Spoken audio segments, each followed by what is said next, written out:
Okay, check, check, check. 1, 2, 3. We are live. Okay, welcome back to Real Cast Fishing. Your host, Glenn, with the City Valley Fishing Field Team, COAF, on YouTube. And this round, what are we talking about? Well, we're doing a little Let's Talk Fishing Q&A, something. But bottom line, what I got for you is we've been itching to hit the local tail race up at Denison Dam. Tail race to Lake Texoma, and yours truly and his fishing buddy was able to make it the other day, February 14th, Valentine's Day. And well, we were able to luck into a few fish. It was actually one striper and one particular species, these big shad that we were ended up hooking on using these, bucktail jigs, but I tied them using some craft fur. And with that, I think we got some folks we're waiting on to join on the call here or on the stream. But I'm pretty much just going to be talking about this past trip, see if anyone has any questions. I do have the poll standing by, so I can just discuss what I used there in particular. I don't have the jig flies with me. I think I've got them buried over here somewhere. But anyways, while we're waiting for some other folks to join, let's go ahead and put a little call out and say howdy, see if anyone wants to join tonight. Okay, so let me just do a call out here on our Twitter feed, and I think I've got some other ones to call out as well. So bear with me.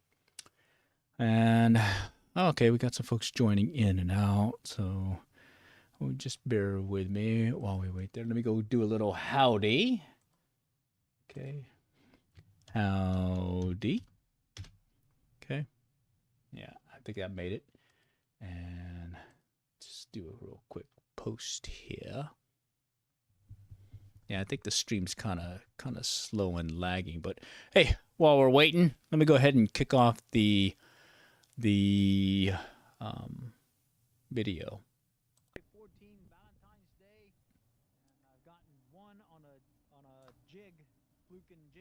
Now bucktail fluke and jig rig with that craft fur, and we'll see if we get some more.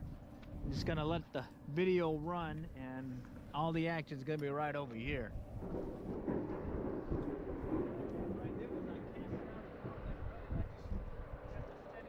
Okay, and one thing to note is you can hear that loud machine in the background. They actually have some heavy machinery in the river itself, kind of digging up the bank. It looks like they're really building up the Texas side. So this is over here on the tail race of Lake Texoma, Denison Dam, and we're on the Oklahoma side.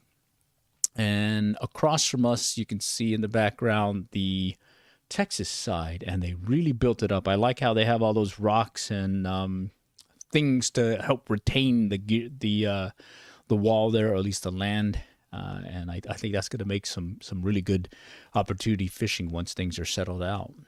But bottom line, they weren't generating. It's Valentine's Friday, last Friday, and well, let me just show you some of the stuff that we were catching. We're mainly using some surf casting gear and using these craft fur jig fly hooks that I made.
And what I'm doing at this point is I've cast using one of these, well, it's a sinker that is on a swivel, and then from there about 3 foot is my craft fur jig, 1/4 ounce with a craft fur that I tied sort of like a clouser or bucktail.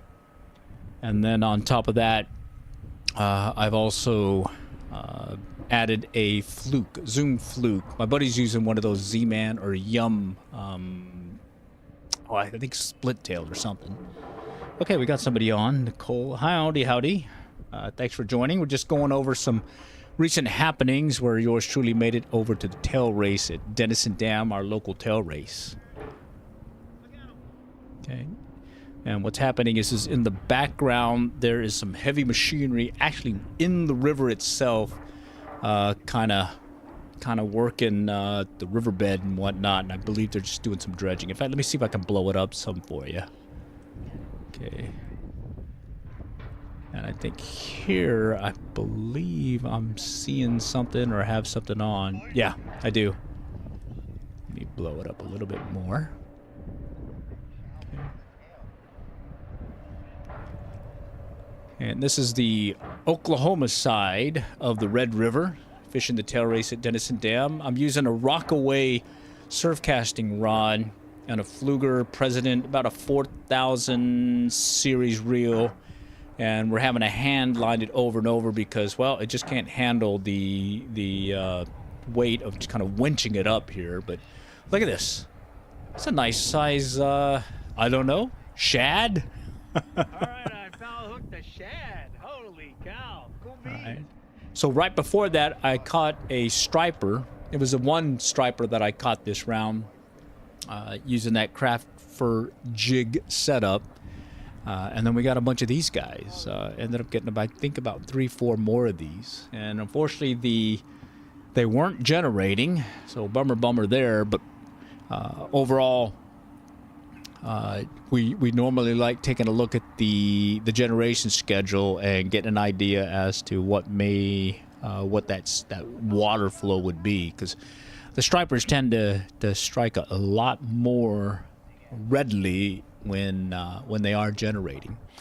And if you can't see, in the background there's some heavy machinery on the bank itself, building up the bank on the Texas side, and then later on there's going to be another heavy mover actually in the river itself, working or dredging some of the ground there, or the river bottom. So not sure what it's going to do to the makeup of the river. We fished this thing for over 20 plus years, and so it's going to be some new territory here, seeing what the makeup of the riverbed's going to be like. So I'm kind of wondering what that's going to do to the fishing. So far, we've made a couple of trips here just to check things out. We did one on a whim, and they ended up generating unscheduled later that evening, and we saw a lot of the folks that were, I guess, knew about it, and they showed up, and easily we're catching some nice size stripers. But the big takeaway was these white bucktail jigs and these fluke jigs or Z-Man rigs. That seemed to be the key. I made this little 1/4 ounce craft fur jig, and I'm working it on a surf rod. I've got about a 2 ounce weight on a swivel, and then from there I've tied off another portion of about 3 foot to make the leader, and that's where I am, where I tied onto the fly, or correction, the jig. All right, so I'm just gonna cast out again, and I ended up getting like 3-4 of those shad. We initially were gonna keep them, but I believe we ended up letting them go because, well, what are you gonna do with shad other than for bait? And what we learned while we were there was you can't transport the shad as well as these other fishes because there's some invasive species there. I think there was this big carp, big head carp or something that is now there, as well as some other invasive species. So just take a look at the warning signs. You'll see it over there. They'll give you a heads up as to what to look for. They got some really good pictures explaining what they look like. And hey, when in doubt, just don't take them with you then. All right. What I noticed was definitely like using these rods where I'm using a 12-foot Rockaway Akuma, medium, I think medium heavy, and I can easily hit the Oklahoma wall without a problem. In fact, let me go and kind of see if I have my cursor on here. See, you see my cursor? Okay, there it is. Okay, this is the Oklahoma wall right here. Okay, just right by that fence. Okay, and that's a fair distance, and it's not a problem with these little, or the 12-foot rod. In fact, here I'll go ahead and stop and switch to this. Let me stop the video, and let's shift over here. Okay, all right. So right here is the rod I used. Okay. Okay. This is a Pflueger President Reel 4000 series, I believe. Okay. I don't know if I can get. Okay. And then the Akuma rod here. Let me see if I can play around with this. I think I have it to where I've got. Let's see. I think I can. Yeah, I think I can play around with this. I just got to open up the app. Bear with me here. All right, there it is. Okay. Let's see. I think I can make it less blurry. Yeah, there we go. Yeah, that's better. Okay. Okay. All right. So here it is. This is the Pflueger President Reel. Okay. And the Akuma Rockaway. Okay. It's a 12-foot rod.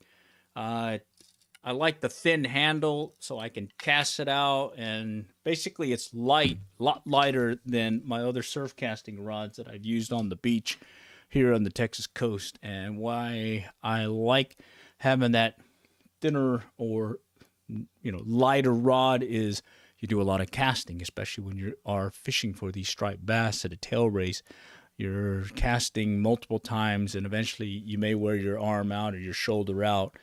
So it's good to go with some lightweight material or gear, but at the same time still be able to handle a nice size fish or two. All right. So let's go back to the video here and just let it run and see if you guys have any questions that may come up.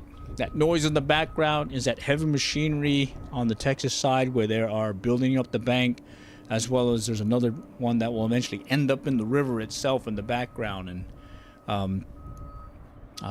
kind of I guess dredging out the channel or the riverbed. And all I'm doing here is I'm casting to the Texas wall, keeping the rod over the fence, and kind of just doing a steady retrieve. I can feel these bumps or bounces where the fish is, I guess maybe it's going through a school of fish, or they're actually tagging at it. And as I bring it in, I will pull back quickly and hopefully hook a fish or two. All right. Bear with me here. Might as well have a little something while we're here talking fishing. Because, hey, it's fun stuff. Anyhow, if you guys have any questions, throw them at me. I'll be standing by. In the background is just yours truly, my fishing buddy. We're just out there trying to see what's biting.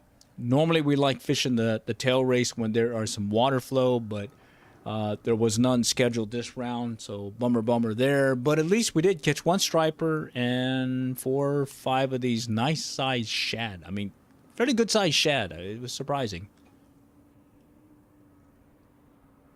All right, and well, we normally would be going out there with the mobile fishing live stream, but it's been very cold. I think we hit our lowest temperature this year, if not from last year.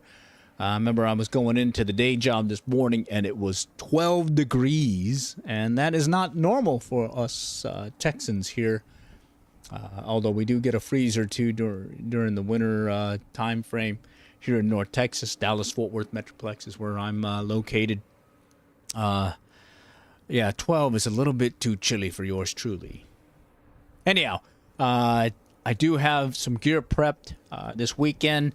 There are a couple of derbies, I believe, that trout derbies that'll be in progress or that'll be happening. So bottom line, I may be able to sneak away there, maybe do a little bit more, catch a few trout or whatnot, and try that spicy broiled trout recipe that I like using. All right. So good stuff there. And in the background here, all I'm doing is just continue casting. And as you can see, that lighter weight rod is allowing me to just keep casting. I did this for basically the whole time we were there. I think we were there about 3 hours. And, I need to be able to cast. And if I went with my larger rod, I think it would have been a little bit more tougher. All right, family, and all right. Okay, appreciate it for joining in the sub. I definitely love fishing, and here I'm just talking about our recent trip to our local tail race. I am monitoring the generation schedule, see if they make some adjustments, especially with this cold weather. I was thinking that was saying we do have some trout derby scheduled for this weekend. I believe there's going to be one up in McKinney, Texas, as well as maybe another one up in Prosper, I think. Possibly, or maybe Murphy. I can't remember now. But anyways, I may sneak away this weekend and maybe get a little live stream going, just showing you what I'm doing to catch some of those trout that are out there. But again, I am monitoring the tail race, see if the generation schedule is looking promising, and maybe yours truly might be able to make another run up there for a chance at those striped bass. Here, I'm on the Oklahoma side of the tail race, and we're mainly just situating ourselves here. One thing that we did find out that was surprising was we brought some shad, and normally we can fish this portion or this section of the river with shad, and we get some consistent bites. Got nothing this round. Everything was on those jigs, be it the craft fur jig, as well as my buddy using his Yum something. I forgot the name of the fluke that he was using, but it was fairly successful. He ended up getting a couple of the shad that way also. All right, cool. I'm in California, and our trout comp starts in April. Nice. Excellent. Ours will start rounding down around March. The trout stockings will slow up.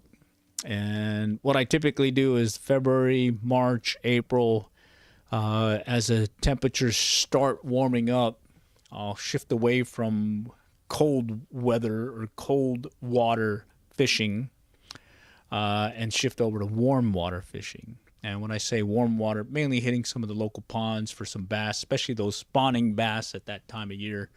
March, April is a really good time. Additionally, March 8th is going to be Trinity Fly Fest, and that usually is the last event that we do related to trout before we shift over to warm water fishing.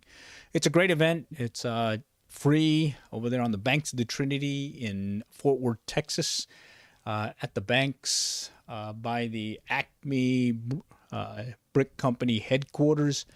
I think this is like its 10th year or something, and I've not missed a single one, so I plan on being out there again.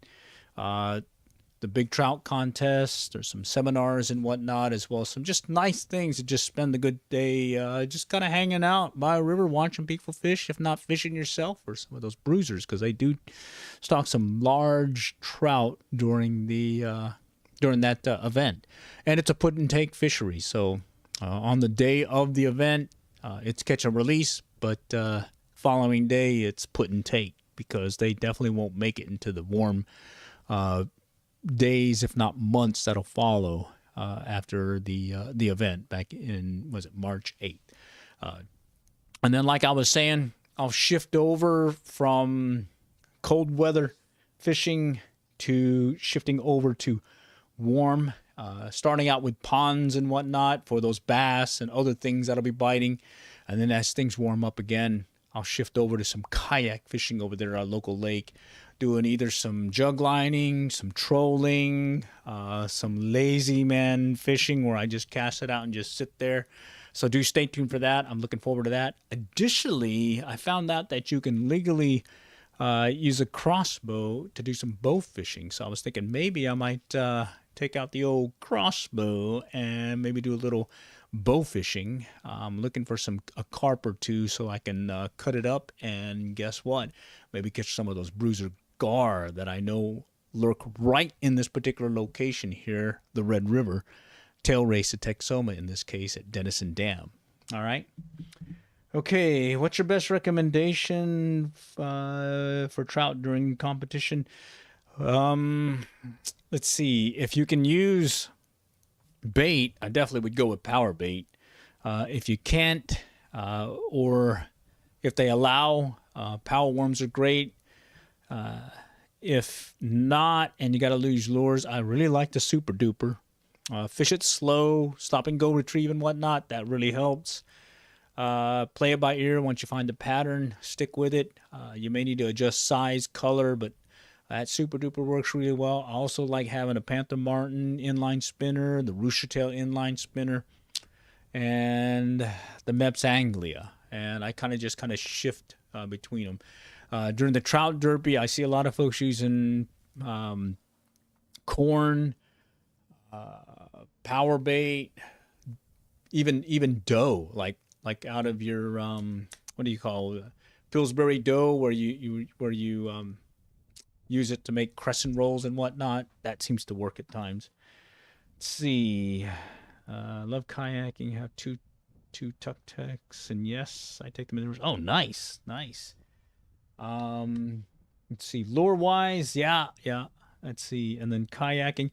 Yeah, we've got several. I've got a Pelican. What is it? 100 or something. That's pretty much a barge where I can stand on it.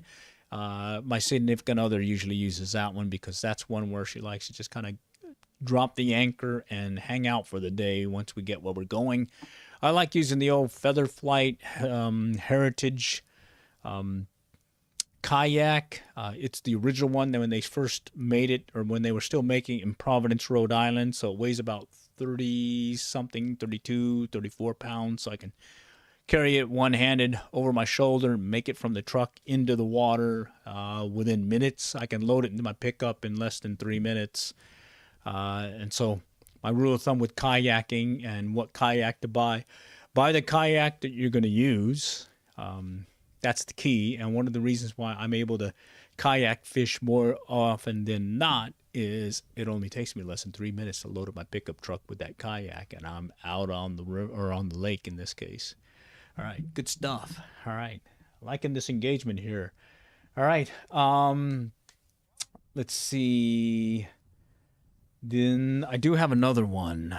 I forgot the name of the brand, but I got it because I had a free gift card for something, and I just used it to little 9-foot.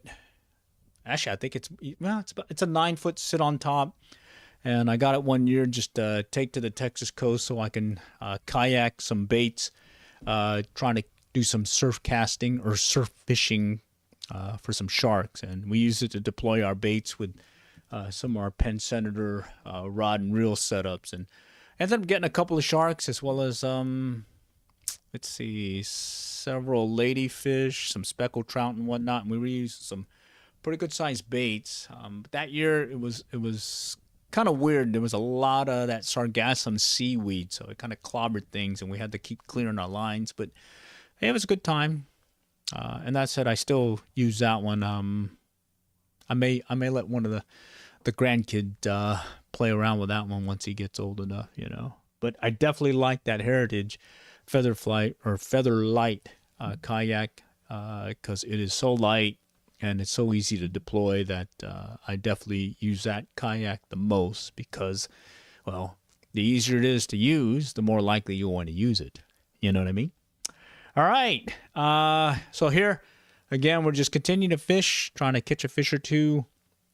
Our intent was mainly just to get out there, try out some of this gear. My fishing buddy is using a Daiwa. Oh shoot, I forgot the name of it now, but it's a carp rod, Daiwa carp rod, and he's using another Pflueger President reel, but I believe he's shifted over to a Shimano. I forgot the name of it now. Shimano reel that he stuck on there, and he's up in Oklahoma, and I'm hoping I get a report from him, seeing how the bite's doing over there at a couple of the dams that he plans on fishing. Hopefully this weekend, if the weather warms up like we're anticipating, because this 12-degree weather definitely is a little bit chillier than yours truly likes. In fact, I'm wearing my thermals, my Cabela thermals right now, even though I'm inside the house. All right. Anyways, yeah, we're here in North Texas, Allen, Texas, city of Allen, Collin County, just north of Dallas, or the Dallas-Fort Worth Metroplex. Some of the things that I like doing, local to us, we've got a local lake here, Lake Lavon. That's a good one where I do a lot of the jug lining, kayak fishing, targeting white bass and other fish out there, and catfish. And then we've got the tail race, Denison Dam, where you're showing here. And guess what? Denison Dam, tail race to Lake Texoma. Lake Texoma, awesome striped bass fishing up there. Have been using our kayaks out there in the past, chasing down schools, as well as working the fish under the birds. And additionally, just catching some of those smallmouth bass when you kind of bump the bottom with a slab and jig rig, working the rocky shorelines. And one of the things I do like about kayak fishing is hey, if you don't get a fish, you get a little workout in, little paddle, get some exercise. So, hey, you're out in the great outdoors, and on top of it, you're getting a little workout.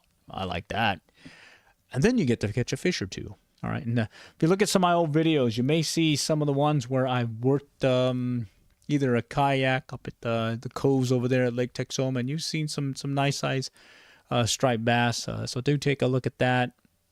But we're still in the cold weather fishing. And so in cold weather, we normally be fishing trout, be it at the local ponds, trout stockings that we have here in Texas. We'll make that run up to the Blue River, if not Broken Bow or Lower Illinois River, up in Oklahoma.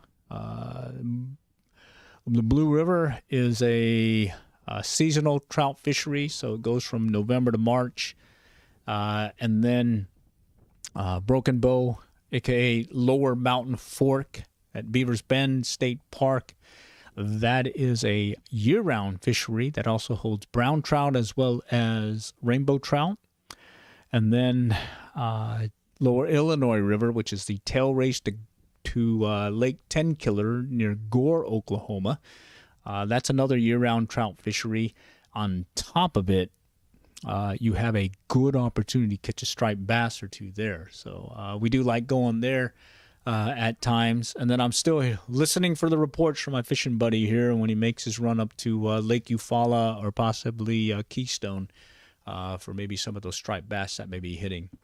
We've been kind of playing things by ear with some of the gear that we be using. And we initially were starting with some larger size jigs and lures, but we got the word that, hey, go with the smaller size ones, especially this time of year, which kind of makes sense because the bait fish, or at least the match the hatch pattern, is these fish that are about maybe 4 to 5 inches. So don't go with those bigger size lures. In this case, match the hatch and see what they're eating. In this case, 4 to 5 inch shad and whatnot. All right. Funny story. When fishing LaPorte, Indiana, ran into some of the meanest channel cats, looking a bit deformed, but man, it bit my thumb and it left it purple. Nice. Oh yeah, I've had that happen.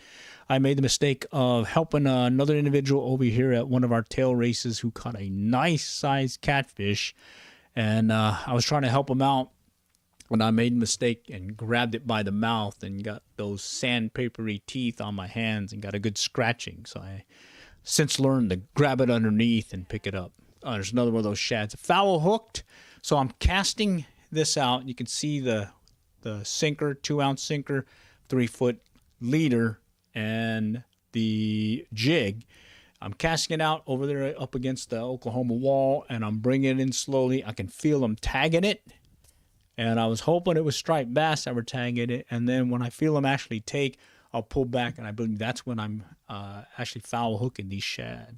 All right. And we were keeping them initially so we could use them for bait, but I ended up giving those or releasing them. They were still alive and whatnot, so those shad were pretty hardy. All right. Good stuff. All right. Just wondering, talking catfishing and kayak fishing, one of the things I do like doing is jug line fishing. One of my favorite things is I started making these jug lines that have this self-setting rig or self-setting attachment. So it's almost like when I'm deploying them, I can pre-bait them. I usually pre-bait them in sets of 3. And then as I go deploy them, you can take a look at some of my more recent videos, jug lining videos. Just go, I guess, meaning COAF, and you'll probably see that in the in YouTube. Look for the ones where I'm just paddling, and you'll just start seeing me drop these jugs in the water without having to set them. It'll just kind of spin just like a marker buoy, hit bottom, and it hooks itself so that it doesn't release any more line. I set it about 2 foot above the bottom with an anchor weight, and that's how I deploy them. Ever since I started using that method, I can deploy a set of 12 in minutes. It's really just me just setting up the pattern instead of spending a lot of time trying to unwind things and then get it down on the bottom and then setting it onto the jug line itself. So that's a good one. Fun stuff. All right.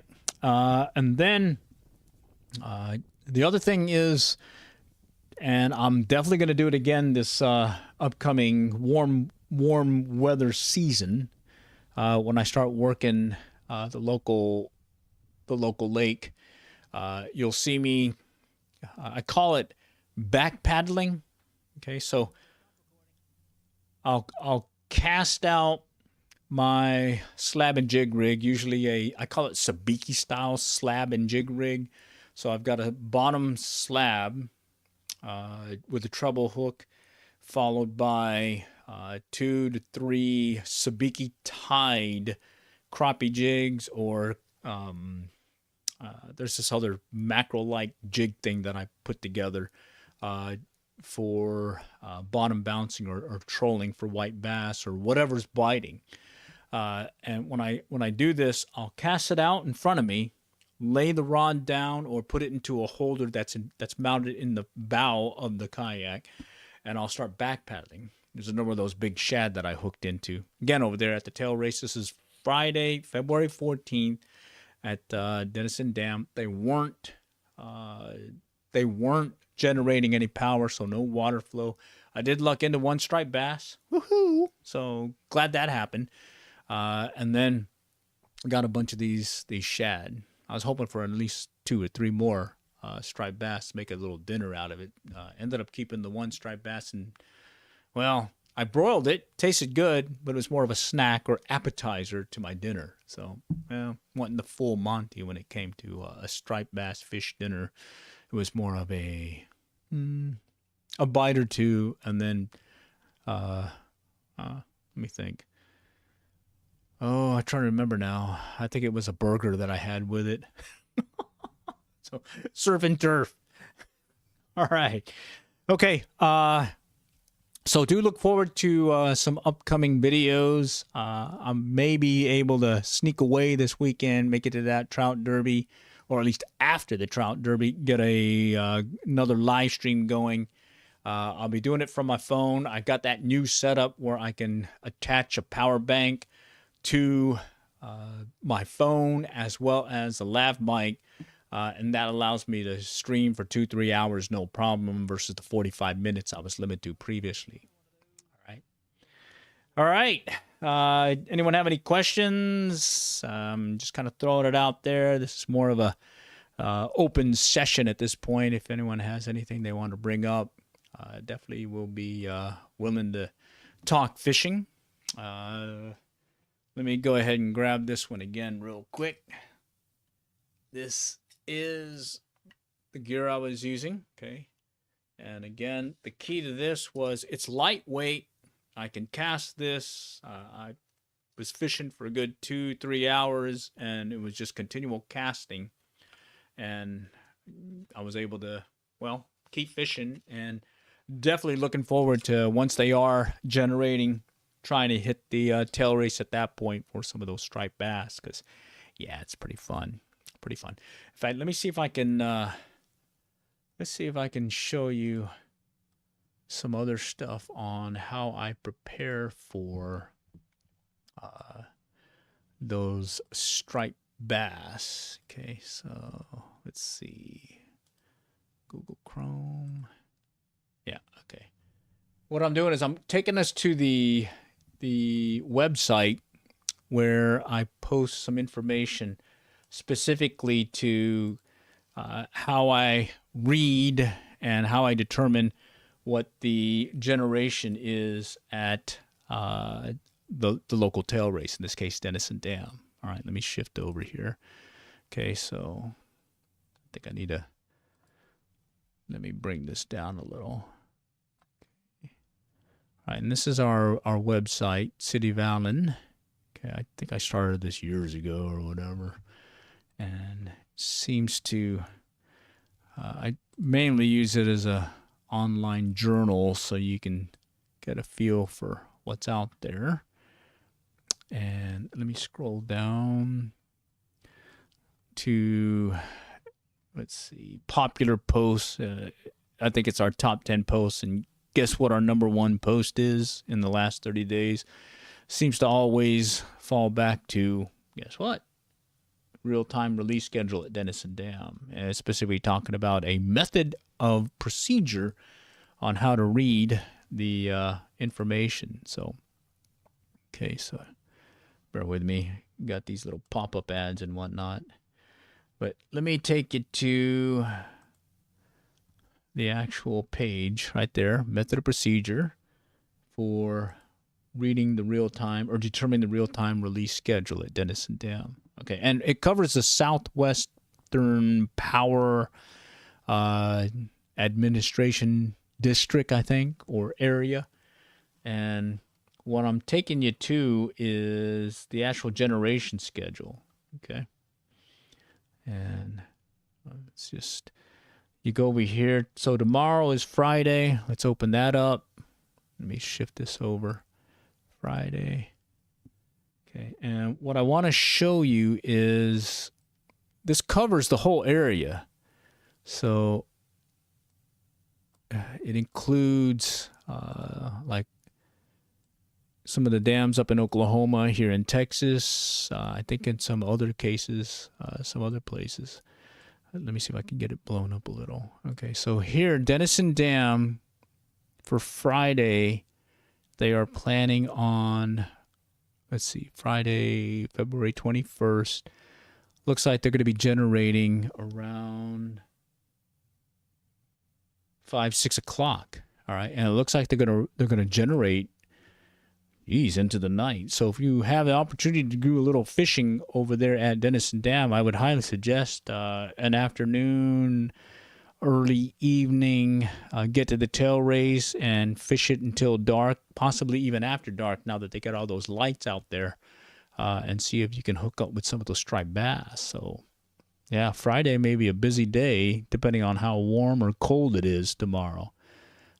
So yeah, that's how that's the scheduled generation release schedule. But before you go there, what you can do also is take a look at the actual real-time release. Okay, so this is the actual, what is actually happening at the tail race. So let's move this one. Oh, bear with me.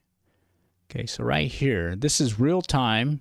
Okay, and right now, let me see if I can blow that one up. It looks like they've got 17,069 cubic feet per second. So they are generating there's some water flowing right now at the dam. So it's probably, if you live close by, make a run over there and maybe fish under the lights for some of those fishies. And this is the dam I'm talking about, Denison Dam over there, tail race of Lake Texoma. Okay, so that's another good one to take a look at. And I've got it in this website, City of Allen Fishing Method of Procedures. Let me see if I can put it in the chat. In case you guys want to take a look at it, if you're local to the area.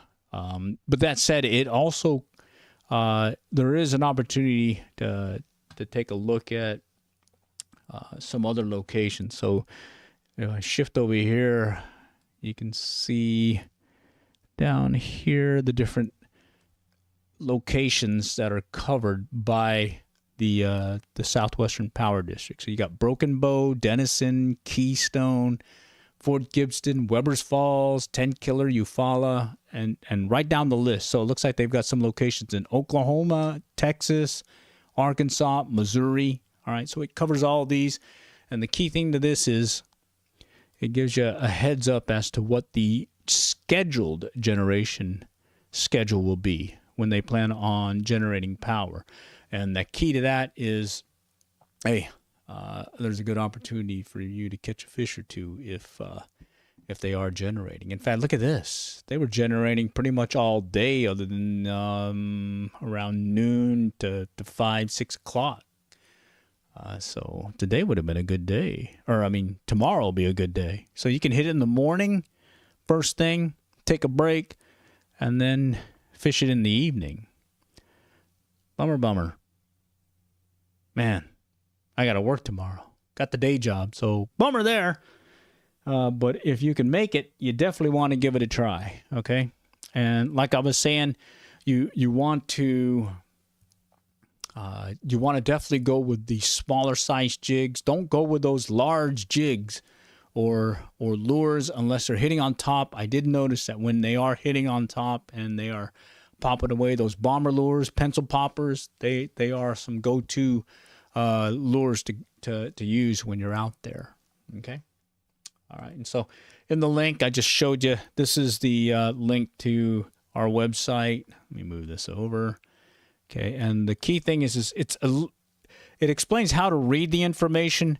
There are some changes.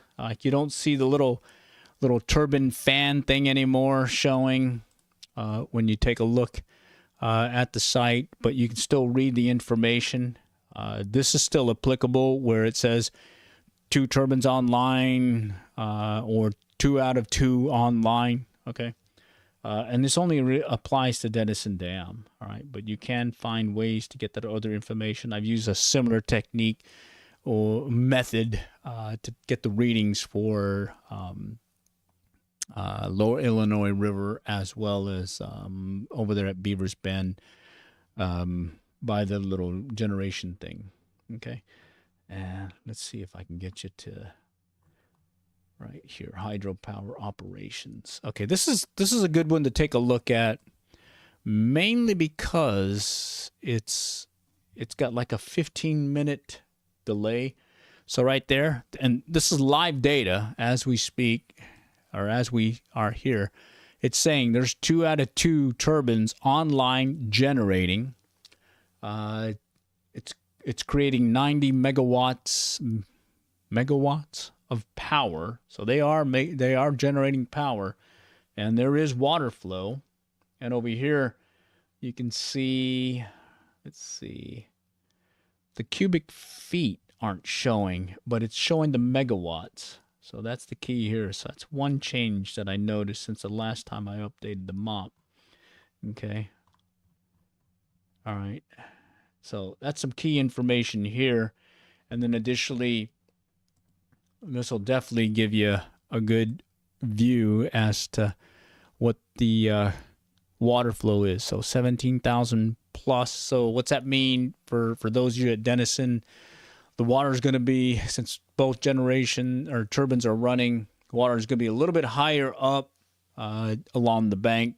But I think if you go by the railroad tracks and what it kind of, or the old railroad, whatever ties, that bridge that used to be there from way back when, and where the river kind of gets to a choke point, it's still going to be fishable. I mean, it'll still be fun. All right. And like I was saying, we rely heavily on water flow when you are fishing for those striped bass. It's another thing when I've gone before in the past, especially during those flood years. We had a couple of cases where the water went over the spillway. the following months, if not the following year, you had a good opportunity to catch a fair number of striped bass, even when they weren't generating. So about an hour or two after they quit generating and the water level at the dam tailed down, or at the tail race, you're able to hit those pockets and whatnot and start fishing there. Unfortunately, they are doing some dredging operations, so it has changed the river bottom. It's a completely different river bottom than what I've been used to for the past 20 years. So it's going to be a little lesson learned, good excuse to maybe hit the trail race, because I need to go and learn the river some more. At least that's what maybe I'll explain to my significant other as to why I have to go fishing that particular day. You know what I mean? All right. I think that's all I got for this round. Appreciate y'all joining, and just want to do one of these quick impromptu ones. We got 12-degree temperatures this morning, and I believe we're still below freezing. And so I thought it'd be a good thing just to touch base with everyone, let you know what our plans are, or yours truly's plans are this weekend. I'm not going to hit the tail race. I've got some other things I had to do this weekend, but I'm likely going to go do some trout fishing for the trout that are going to be stocked here locally. And I will definitely bring my mobile fishing live stream setup, streaming from my phone versus from the rebroadcast setup that I've been doing with the GoPro. I like the GoPro, but I have to render the video, then I have to rebroadcast it, and then next thing you know, everyone is asking, is this live or not? Even though I've got it marked on there saying it's a rebroadcast. So if I go with the Android setup, it's live. The main thing I need to make sure there is, just bear with me, it's one-man show, so I have to pull my phone down and read the chat, and of course I'm fishing in the middle of it, so if I get tied up, I may miss a chat because I'm trying to bring in a fish, and you can give me a buy there. I mean, I'm catching a fish. It's a fishing mobile live stream, so I gotta do that. All right. All for now. Next time we'll catch y'all later, and good luck and good fishing.